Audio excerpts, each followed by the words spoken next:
Hello everyone, welcome to the Bilbo Team channel. Today we are doing a leg workout. These are Bilbo's legs. As you can see, they are not like my pecs.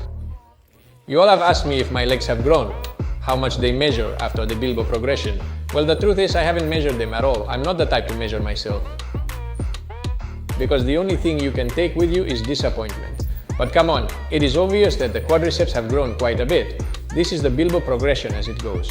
Each of the lines is a day of training. It is the Bilbo series, the Bilbo method applied to hack squats. And I have gone from 40 kilograms for 28 repetitions to 85 today for 28. You will see what I have gone through in the last series Bilbo, what I have been able to suffer. It has been the hardest series of my whole life, and I am quite old, 47 years already, so you can imagine. Alright, let's go with the Bilbo series. Obviously, I've put it here in fast motion so you don't get bored. This is the series where I did 85 kilograms for 28 reps. I tell you that usually I go to 0 RIR, meaning I leave 0 repetitions or save 1 or 2. I think today I saved -1. I got to 28 because I was recording myself and wanted to show you, but I suffered a lot. I mean, it was terrible. Well, there you see.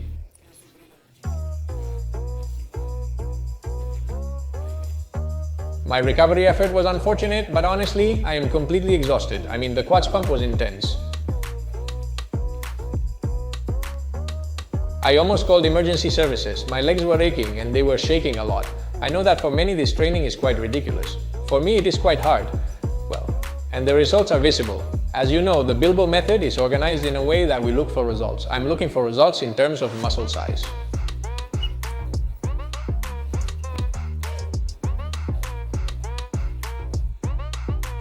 As you can see, I've done it, improving the performance. Using hack squats machine, I've done it. I've gone from 40 kilos for 28 reps to 85 for 28. So the performance gain, I think, is quite clear.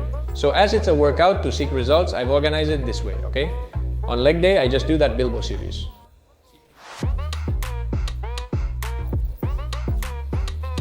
And I do 2 more sets.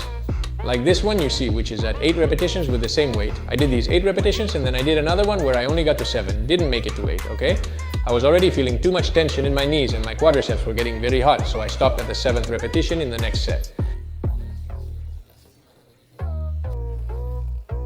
It might seem to you that the training has very little volume. Well, the truth is that with the volume I do in the Bilbo series, it's already enough. Of course, you could handle much more. But here, the moment you overdo it, you're not adding anything good to the training. I mean, if by training little you manage to progress, why would you train more, right? This is the second, or well, the third set, meaning the Bilbo set, and this would be the second of the subsequent ones. And from here, I've moved on to do press. Press, look, I can't even bend down, oh my god. Then I ended up with 3 shows that were quite weak, and I moved on to doing press. And what's happening here with the press? Well, I have herniated discs, and I've never been able to do presses. Doing this exercise with one leg doesn't bother me, but the weight I'm using is ridiculous. In other words, here I simply move on to an exercise to give the quadriceps a little more pumping. And I keep changing. I did the first 2 with my foot placed a little lower. This one I did with my foot placed quite high. As you can see, it all goes one after the other. And now here in this one, I'm doing with both feet. It's very little weight, with the heel lifted, okay? This way I notice that the lower part of my back bends much less. So it's an exercise that I do like this to avoid back discomfort because, as you already know, herniated discs are one of the most limiting things there are. And that's it, that's the leg workout. As I have already told you, what I am looking for is results. And so you can see that applying the Bilbo method to legs, you train a little and get results. Better to train a little than a lot, okay? Because it's very easy to overdo. So folks, subscribe to the channel and visit my website. I'll see you in the next videos. Cheers!